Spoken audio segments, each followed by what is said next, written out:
Il y a de la joie, le journal des bonnes nouvelles avec Laura sur Radio Grand Lac.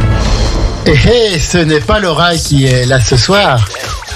Ça va, Sandra ? Ça va, Jean-Pierre, et toi ? Oui, écoute, on attend donc Laura qui est sur la route, qui devra arriver vers dans les bouchons. 18h45. Je suis pas très loin. Elle est en direct avec nous au téléphone. Je ne suis pas loin du tout. Salut les amis. Comment ça va, la Campi ? Je suis de retour, donc ça va bien. Quel Ça va bonheur bien de te retrouver à l'antenne. Pareil. Il y a de la joie. Exactement pareil. Parce que qu'est-ce qu'on en a besoin ? Ah oui, on en a besoin. On a besoin de ces bonnes nouvelles. Ça va être une déferlante de bonnes nouvelles. Une déferlante. C'est tout à fait le mot. Tout à fait le mot. Parce qu'il y a plein de bonnes nouvelles et en fait, on ne nous les donne jamais. Et en tout cas, elle passe entre deux mauvaises nouvelles et ce qui fait qu'on n'y fait plus attention. Et tu sais pourquoi on ne donne pas de bonnes nouvelles ? Nous, on va changer tout ça. Parce qu'on m'attend. Non, mais parce qu'en annonçant de bonnes nouvelles, on se rend aimable. En annonçant de mauvaises, on se rend important. Oh moi je préfère être C'est aimable. Henri de Monterland qui disait ça. Nous, on va rendre les choses aimables importantes. Oui, on va faire ça. On va faire ça. Je suis d'accord. Donc, c'est le nouveau rendez-vous de Radio Grand Lac. C'est une fois tous les 15 jours, le lundi à 17h30. C'est en direct. En direct. Et donc, voilà. Donc, c'est ça. Un lundi sur deux, il y a de la joie. Ouais. Parce que nous, on aime quand il y a de la joie. T'as pas l'air d'avoir. Si, mais moi je suis envie super de parler, contente. Sandra. Et d'ailleurs, justement, je voulais rebondir avant de te donner la parole. Ça t'est venu comment, cette idée de Il y a de la joie ? Ah, écoute, il y a de la joie, ça date de 2010. Ça a été d'abord un blog qui a été créé à Montréal dans un petit salon du quartier Villeray avec mon ami Lison. D'accord. Avec qui j'étais au lycée et qui aujourd'hui est journaliste à Montréal. Et en fait, elle m'a dit, écoute, je suis sûre que tu as des choses à dire. On va créer Il y a de la joie. Comme mon troisième prénom, figurez-vous. Allez, petit scoop. Allez, vas-y, mon dis troisième prénom, c'est Gioia, qui veut dire la joie en italien. Mais de toute façon, tu le portes sur toi, Laura. Ouais, exactement. Mais oui. Et je suis contente qu'ils aient trouvé Joya quand même, c'est mieux. Et donc, elle a créé le blog qui s'appelle Il y a de la joie. Et à partir de là, le blog existe toujours. Il y a plus de 200 000 personnes qui le lisent. Et je suis très contente. Il y a plein de textes. Voilà, vous pouvez aller voir, c'est iyadelajoi.me. J'ai aussi créé la page Facebook et ensuite la page Instagram. Et en fait, il y a des gens qui aiment bien, visiblement, la bonne humeur et les bonnes ondes. Oui. Donc, je me suis dit, tiens, pourquoi pas apporter mes bonnes ondes sur Radio Grand Lac. Écoute, quelle bonne idée. Est-ce que c'est difficile de trouver des bonnes nouvelles ? Non. Non, hein. Ce qui est difficile, c'est de choisir. Tout à fait. Voilà. Donc on aura des bonnes nouvelles locales, nationales et internationales. Locales, régionales, nationales, européennes et internationales. Bon, très bien. J'allais dire, c'est à vous la parole. Oh, mais super, merci. Merci beaucoup. Alors oui, effectivement, chers amis, chers joyeux, aujourd'hui, on va avoir plein de bonnes nouvelles, notamment des bonnes nouvelles locales à Annecy, Aix-les-Bains, régionales à Lyon. Et pour le reste, vous verrez la suite de cette longue liste. Eh bien, on va commencer tout de suite avec le local, puisqu'à Aix-les-Bains, figurez-vous, que la mairie en fait a mis en place des aires de jeu inclusifs pour les enfants qui sont en situation de handicap. Donc aujourd'hui, les enfants à Aix-les-Bains peuvent également s'amuser sur les aires de jeu, qu'ils soient ou non en situation de handicap, puisqu'il y a des jeux pour absolument tout le monde.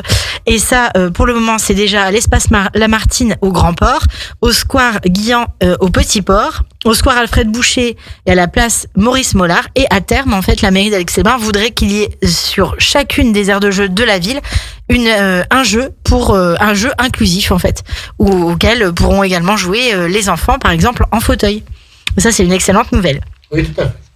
Ensuite, à Annecy, vous avez aussi une autre bonne nouvelle, au Brise-Glace, puisqu'il y a une salle de spectacle, cette salle de spectacle au bord du lac, où les personnes malentendantes ou sourdes peuvent désormais vivre un concert, ressentir la musique et les vibrations. Et c'est une des rares figurez-vous les amis, une des rares salles en France de spectacle qui possède ce dispositif. Donc on a vraiment grâce à ce gilet, en fait, ils peuvent vivre les sensations du spectacle, vivre les sensations de l'ensemble harmonique des concerts, etc. Vraiment ressentir la musique comme s'ils étaient en train de les voir comme tout à chacun et en train de les entendre. Et ça, c'est super aussi. Et alors, on continue, puisque nous allons maintenant à Lyon.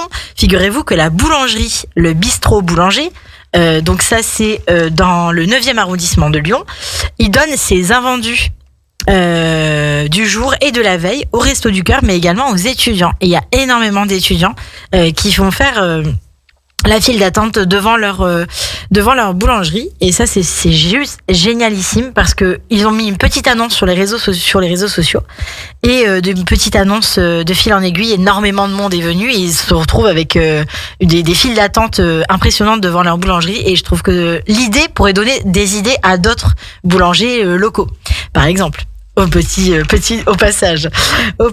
Et alors, il y avait aussi une tradition lyonnaise, mais qui va malheureusement bientôt s'arrêter parce que ils vont changer un peu la donne. En fait, ils laissaient, vous savez qu'à Lyon, peut-être que vous le savez, les auditeurs, en tout cas vous, peut-être que vous le savez, à Lyon, il y a des tickets valables 1 heure. Et ces tickets, en fait, ils étaient toujours laissés à l'entrée de la station pour ceux qui n'avaient pas les moyens d'en acheter et de se payer un billet. Et en fait, c'est une tradition lyonnaise, visiblement, mais qui va bientôt disparaître puisqu'il y aura désormais des cartes magnétiques. Et en fait, effectivement, c'est pas légal d'utiliser un billet déjà composté, mais c'était un peu comme avant où on donnait nos tickets de parking au suivant. Et aujourd'hui, on peut plus le faire du tout puisqu'on a notre plaque d'immatriculation. Mais en tout cas, ça partait d'un bon sentiment. Des fois, il se passe des choses d'un bon sentiment. Ensuite, on va partir au national. Parce qu'au national, il se passe aussi des choses extraordinaires. D'abord, on va aller en Normandie. En Normandie, figurez-vous que, très particulièrement, pas très loin de Caen, à Fourneville, très exactement. J'ai de la géographie. On part à Fourneville, c'est pas très loin de Caen. Fallait le trouver celui-là. Oui, bah écoutez, vous allez voir, vous allez être super enchantés par cette nouvelle. C'est une chambre d'hôte qui est magnifique, onirique, vraiment un endroit coloré, extraordinaire, qui, déjà, quand vous y allez, et d'ailleurs on devrait y aller ensemble, je pense, parce que vous adoreriez l'endroit. Ça s'appelle Un parfum de violette. On part quand, Laura ? C'est très très beau. Bah là on part, D'accord. À la fin de l'émission. Juste à 18h. Voilà, exactement. Alors cette maison d'hôte, en fait, cette chambre d'hôte, non seulement le décor est extraordinaire, vous pouvez même passer la nuit dans une roulotte. C'est vraiment très beau, et j'ai testé pour vous parce que c'est vraiment très très très beau. Et en fait, Laurence et Daniel, qui sont tous les deux les propriétaires de cette chambre d'hôte, ont en fait propose actuellement, et c'est très récent, ça date d'il y a quelques jours, des séjours pour les personnes post-maladie, longue maladie. En fait, quand on est en longue maladie, quand on est accompagné par les médecins, par une équipe médicale, etc. Et après, ça s'arrête, chacun rentre chez soi, et en fait, on se retrouve un peu, la vie est plus du tout la même en fait après une longue maladie. Et ils ont décidé de créer un séjour qui s'appelle Et après. Et là, ils proposent vraiment un séjour de 4 jours, mais sur mesure pour les gens qui sont après la maladie. Il y a un accompagnement avec des ateliers de cuisine, des ateliers bien-être, des goûters, des activités telles que des conférences, même un atelier de tarot, de la méditation, des automassages. Il y a aussi des travaux pratiques. Et en fait, ils font aussi par exemple des tableaux de visualisation, et ils sont accompagnés pour ça par une naturopathe, réflexologue, par une facilitatrice énergétique et les fondateurs eux-mêmes qui sont passés par là. C'est pas anodin en fait. On crée pas ce genre de choses si on n'est pas passé par là, je pense. Et en tout cas, ils sont passés par là tous les deux. À quelques années d'intervalle, et ils se sont dit tiens, il faudrait qu'on fasse quelque chose de positif pour les autres, que cette expérience en fait puisse de nouveau servir à d'autres. Et je trouve que l'idée est génialissime. 4 jours dans un cocon, on peut déjà réserver en fait ces séjours-là. Visiblement, ils sont quand même assez pris. Mais je vous conseille, si jamais vous connaissez quelqu'un qui est dans ces situations, c'est des petits groupes, vraiment. Et franchement, c'est des séjours qui ont l'air. Déjà, le lieu est canon. C'est pas très loin de Deauville, pas très loin de. Voilà, toutes les. Alors, je dirais pas Étretat, parce que c'est quand même un petit peu loin d'Étretat. Mais en tout cas, Deauville, Cabourg, Trouville, c'est juste magnifique. Et on l'a fait en septembre 2021 avec ma cousine, et c'était vraiment un lieu magnifique. Et qu'ils aient eu cette idée-là, je trouve que c'est un retour à la vie beau. Qui fait chaud. Ouais, voilà, ça fait du bien. Et en fait, c'est une excellente nouvelle. Et quand ils l'ont publié sur les réseaux sociaux, je me suis dit ça, tu vois. Merci pour ça. Ouais. C'est pour notre émission, parce qu'on est obligé d'en parler. Bien sûr, on est un peu loin. Mais On sait jamais. Si ça peut donner l'idée à d'autres personnes, comme tu dis, exactement. C'est gagné. Et c'est vraiment, franchement, vous allez passer un moment super. La nourriture, elle est non seulement elle est bio, mais en plus c'est naturel. Franchement, voilà. Mais rien que pour le décor, ça vaut le détour. Allez voir sur leur page Instagram. Il y a également leur programme sur leur site internet et c'est un parfum de violette. Allez voir parce que ça vaut vraiment le détour. Et je continue en France parce que dans l'heure, figurez-vous, l'heure. Pas dans l'heure, la timing. 27. T'as vu? Dans l'heure, il y a des jeunes qui ont voulu redonner couleur et vie à leur cage d'escalier délabrée de H&M. Donc on change complètement de sujet. Mais là, c'est une initiative qui a été lancée par un graffeur parisien qui s'appelle Grave Déco 75 et qui vit à Gisors dans l'Eure. Il a 28 ans et avec 6 de ses amis, il a décidé à leurs frais d'aller peindre des oiseaux colorés dans la cage de leur escalier. Finalement, ça s'est étendu à tous les immeubles et d'ailleurs, il y a même eu une pétition pour que par les habitants pour que l'office HLM paye cette mise en beauté en fait. Pour que ça se démultiplie un peu, ça se démultiplie et que les oiseaux soient partout dans toutes les cages. 11 cages d'escalier de bâtiments ont été finalement repeints par ces jeunes gens et je trouve que l'idée est juste super géniale. Et donc ça, c'était comme quoi, tu vois, comme tu le dis, il faut peu de choses pour qu'il y ait de la joie un peu mais partout. Ça fait du bien, mais bien sûr, mais enfin des couleurs, on peut pas rêver mieux. Et puis une autre bonne nouvelle, même si voilà, c'est des sujets quand même toujours un petit peu sensibles, mais il y a enfin eu un accord pour que les femmes qui subissent malheureusement une fausse couche dans le domaine de la de la tech, comme on dit aujourd'hui, eh bien elles ont le droit maintenant à un congé. En cas de fausse couche, elles peuvent avoir un congé par leur employeur. Et ça, c'est une avancée de folie parce que les femmes qui étaient victimes de fausse couche n'avaient droit à rien du tout. Rien du tout. Elles retournaient au travail immédiatement. Voilà. Et donc ça, c'est super. Mais surtout, ce qui serait génial, à bon entendeur, c'est que ce soit étendu. Et que d'autres femmes qui malheureusement passent par là et puis d'autres couples en fait tout simplement parce que le papa aussi il souffre dans ces situations, eh bien ils puissent aussi bénéficier de ce genre d'accompagnement. Ça c'était pour les excellentes nouvelles de France. Et puis après la pause musicale, eh ben on entendra les bonnes nouvelles européenne et internationale et puis quelques petits conseils good vibes à fond de lecture et de film. Et on va écouter Mio Cuore. J'adore cette chanson. Elle m'a été envoyée par quelqu'un que j'adore par-dessus tout et je pense que c'était la meilleure chanson pour démarrer cette émission. Mio Cuore de Vanessa Paradis. C'est une reprise évidemment, c'est une reprise. Mais à tout de suite sur Radio Grand Lac. La radio de l'identité locale à Aix-les-Bains et autour du lac du Bourget, Radio Grand Lac sur 92.1. Il y a de la joie, le journal des bonnes nouvelles avec Laura sur Radio Grand Lac. Et de retour dans notre super émission de bonnes nouvelles parce que quand même on en a besoin et on avait choisi lundi exprès pour que ça vous fasse bien démarrer la semaine. Et donc on reste en Italie puisque vous venez d'entendre une chanson italienne. Et on reste en Italie parce qu'on va direction Palerme, en Sicile, cette magnifique île qu'on ne peut qu'aimer, avec un cher monsieur, Giuseppe Paterno, qui, à 99 ans, vient de décrocher un master en philosophie et devient le plus vieil étudiant d'Italie. Parce qu'il était en fait l'aîné de sa famille et qu'il avait dû rapidement travailler pour aider ses parents et ses 6 frères et sœurs. Il a d'abord travaillé dans la brasserie familiale. Ensuite, il a passé 42 ans dans la compagnie des chemins de fer en Italie jusqu'à sa retraite. Et là, il a repris ses études il y a vers 97 ans à peu près.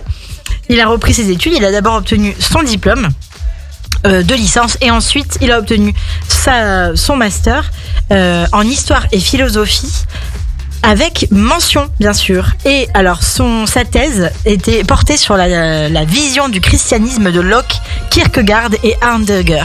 C'est quand même extraordinaire pour un monsieur de son âge.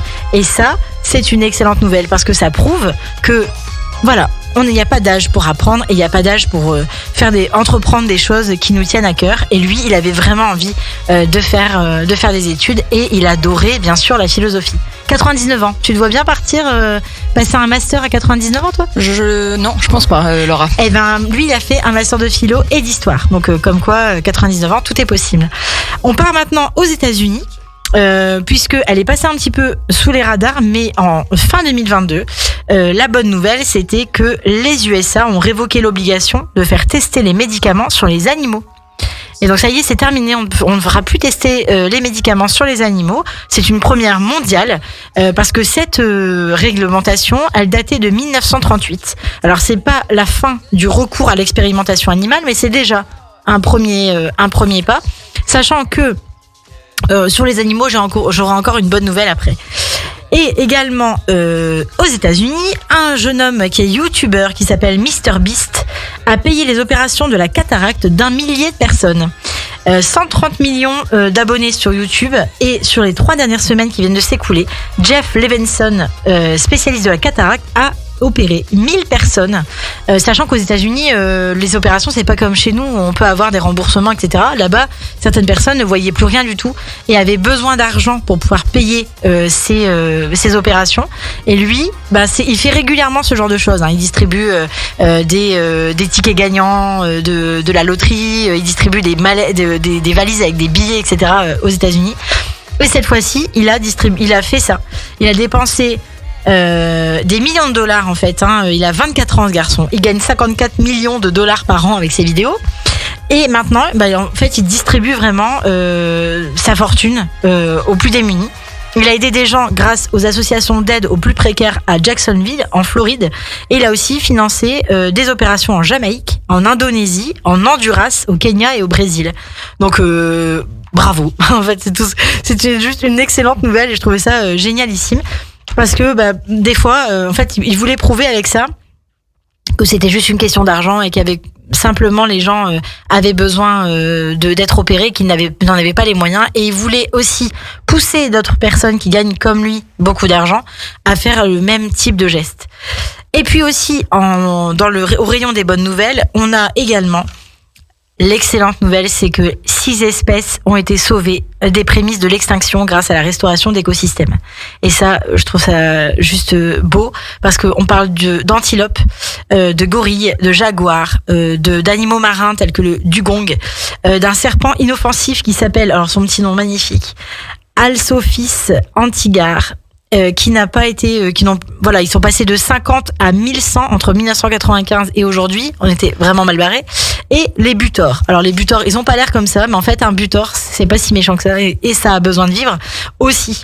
Et puis aussi, en France, d'après ce que j'ai vu, l'Assemblée nationale a également révoqué l'exploration chimique des fonds marins.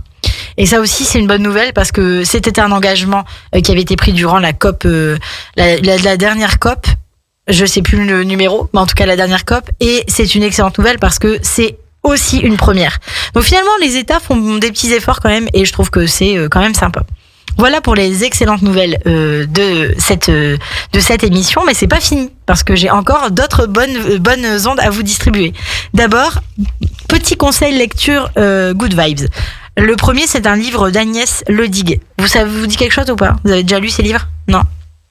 Eh ben, vous devriez lire Un abri de fortune, puisqu'une découverte dans les taillis près d'une bâtisse vosgienne à l'abandon, reconvertie en refuge, va pousser des locataires cabossés à retrouver goût à la vie.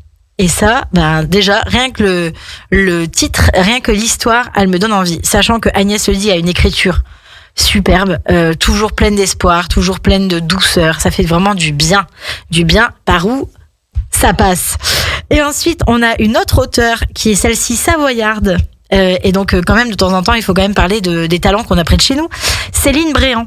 On avait écrit un petit article d'ailleurs sur notre média, et je pense que vous allez peut-être avoir envie de le lire. Céline Bréant, elle a écrit un livre qui s'appelle Les Clandestines. C'est son tout premier roman, et c'est un livre canonissime, parce que vraiment good vibes, pour garder espoir, aimer, vibrer, s'émouvoir, c'est vraiment le livre qu'il faut lire absolument. Tous les lecteurs en sont totalement comblés. Franchement, belle première pour une nouvelle auteure savoyarde, et ça vaut le coup aussi.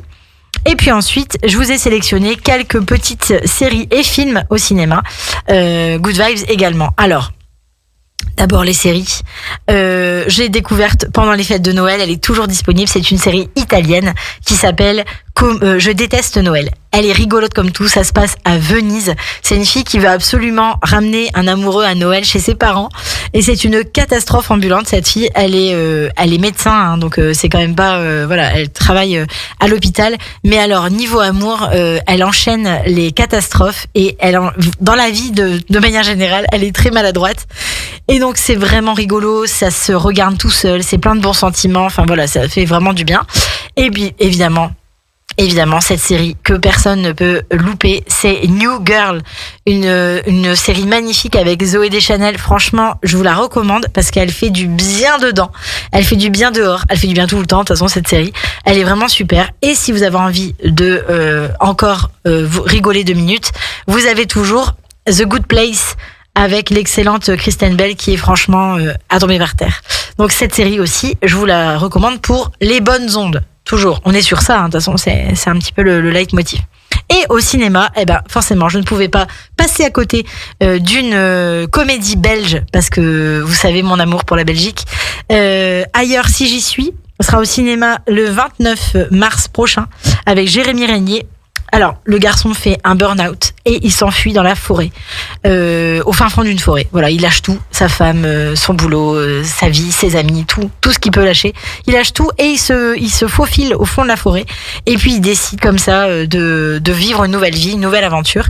Et en fait, ça peut faire que du bien parce que ça va faire réfléchir tout le monde dans sa famille. Ça va faire réfléchir la totalité de son entourage. Donc ça, c'était le petit good time. Alors après, pour les enfants, et parce que c'est énormément décrié en ce moment, je vous conseille également, si vous en avez envie, d'aller voir Astérix et Obélix, l'Empire du Milieu, je crois. Et en fait, juste pour le plaisir de passer un bon moment, parce qu'effectivement, les petits qui aiment Astérix et Obélix ne peuvent que aimer cette mise à l'écran par Guillaume Canet et tous ses copains, parce que finalement, il fait toujours des films de copains, Guillaume Canet. Donc voilà, un film qui peut-être n'est pas le meilleur film de l'année, peut-être c'est pas l'Oscar, peut-être c'est pas le César, mais en tout cas pour les petits et les grands, des fois et on décroche, on débranche le cerveau et on va juste voir une comédie sympathique et en famille.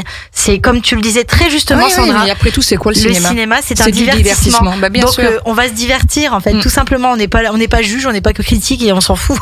On va juste passer un bon moment. Donc si vous avez l'occasion et si vous en avez envie bien sûr, passer un bon moment au cinéma et puis voilà, on n'en parle plus. Donc on ira voir. On ira voir, mais juste pour le plaisir de contredire tout ce que j'entends partout. J'ai un petit esprit de contradiction. Peut-être que c'est parce que je suis Verseau. Ah ouais. Sans doute. Un peu comme moi, j'allais dire. Ça, c'est bizarre. C'est pour ça que j'allais dire ça. Donc voilà pour cette première émission. Mais c'était bien chouette. Ça Laura. fait du bien ou pas ? Ça fait du bien aux oreilles et d'ailleurs on va se retrouver très vite. Bien sûr. Dans 15 jours. Mais dans 15 jours, c'est le 20. Et vous inquiétez pas, il y a des bonnes nouvelles toutes les 5 minutes. Ça passe à toute allure. Mais bien sûr, mais ça passe toujours trop vite. Ouais. Et parce que j'ai dû faire des choix, des bonnes nouvelles, il en pleut. Comme des perles de pluie venues de pays où je ne vais pas. Où je ne vais pas. Où j'aimerais bien aller, mais où je ne vais pas. Mais pour l'instant, je ne vais pas du tout. JP, est-ce que ça t'a fait du bien ? Ah, c'était bien. Arrête, t'as dormi sur la table, toi, Jean-Pierre. Est-ce que t'en veux encore ? Ah ouais, j'en voudrais encore une petite là. Alors j'en ai une dernière. Allez, vas-y. Une J'en ai dernière. une bonne Pour la dernière. route. Ouais. J'en ai une dernière parce qu'il fallait quand même garder une bonne nouvelle. Figurez-vous, les amis. Bonne nouvelle bonus. La bonne nouvelle bonus, c'est quand même la survie des patients qui sont atteints de cancer du poumon. Ça s'améliore. Il y a de moins en moins de personnes qui décèdent de ce cancer parce que la survie, elle gagne du terrain. Elle est passée de 79% en 2000 à 74% en 2010 à 52% en 2020. À 2 ans, et la survie à 1 an est passée de 40% en 2000 à 55% en 2020. Donc là, on est vraiment sur de la bonne de la très bonne nouvelle. Ça, c'est de la bonne news. Alors, la semaine prochaine, dans 15 jours, il y aura d'autres bonnes nouvelles. À la fois écologique, à la fois de santé, à la fois de morale au top du top. Parce qu'on en a vraiment besoin, je pense. Il y en a vraiment besoin. Et justement, je rebondis puisque dans 3 jours, c'est ton anniversaire. Ah oui, on peut le c'est dire. vrai. Voilà, le 9 février, mon petit Verseau préféré. On va repartir en musique. Moi, j'avais envie de t'offrir un petit Eros Ramazzotti. Ouais. Mais alors, tu veux lequel ? Parce qu'il y a le choix. Il y a Più Bella Cosa ou Cosa della Vita. Je mets celui que tu veux. Più Bella Cosa. Voilà. Più Bella Cosa. Clairement. C'est juste pour toi, Laura. Merci. Et puis on se dit bye bye. On se dit dans 15 jours. Ah oui, dans 15 jours. Allez. Merci beaucoup. On retrouve Et le Yann Ladjoie. podcast. Le podcast sera sur le site sur YouTube, mais sur le site, il y a de la joie. Et également, je le posterai sur les réseaux sociaux, donc soyez à l'écoute. J'ai trop hâte. Trop bien. À dans 15 jours.